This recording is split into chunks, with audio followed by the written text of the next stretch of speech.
মা এখনো অঙ্ক বোঝে না। একটা রুটি চাইলে 2টা নিয়ে আসে। কোথাও যাওয়ার সময় 20 টাকা চাইলে 50 টাকা পকেটে ঢুকিয়ে দেয়। মা ইংরেজিও বোঝে না। আই হেট ইউ বললে উল্টো না বুঝে ছেলেকে ভালোবেসে বুকে টেনে নেয়। মা মিথ্যেবাদী। না খেয়ে বলে খেয়েছি। পেটে খিদে থাকা সত্ত্বেও নিজে না খেয়ে প্রিয় খাবারটা ছেলের জন্য যত্ন করে তুলে রাখে। মা বোকা। সারা জীবন কলুর বলদের মতো রান্নাঘর আর আমাদের ভালো মন্দের পিছনে কাটিয়ে দেন। মা চোর। বন্ধুদের সাথে পিকনিকে যাওয়া বললে রাতেই বাবার পকেট থেকে টাকা চুরি করে আমাকে দিয়ে দেয়। মা নির্লজ্জ।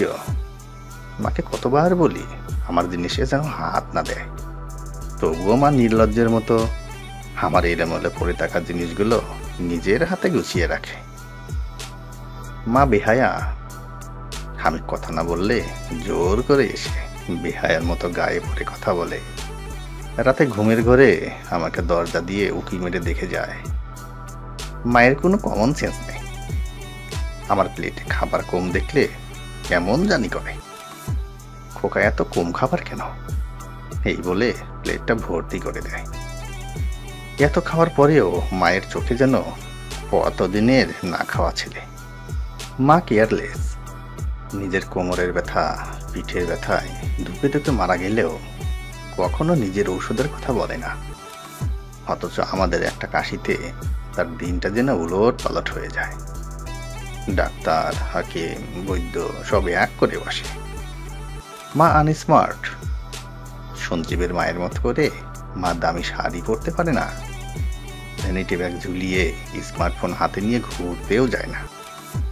সারাদিন খালি রান্নাঘর আর আমাদের ভালো মন্দের চিন্তায় পুরনোই হয়ে জীবনটা কাটিয়ে দেয়। মা স্বার্থপর। নিজের সন্তান ও স্বামীর জন্য মা দুনিয়ার সব কিছু ত্যাগ করতে পারে। পৃথিবীর সবচেয়ে খারাপ বোধ হয় মা। তাই বুঝি আমরা সন্তানরা তাদেরকে এত কষ্ট দেয়, তবুও তাদের পরিবর্তন হয় না।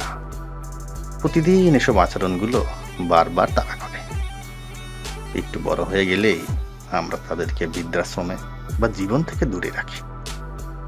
তবুও তারা বোকার মতো উপরওয়ালার কাছে আমাদের মঙ্গলের জন্য প্রার্থনা করে। সারাটা জীবন আমাদের খালি ভালোবাসা দিয়েই যায়। বিনিময়ে দিনে একবার হলেও সন্তানের মুখে আদর করে মা ডাকটা শুনতে চান।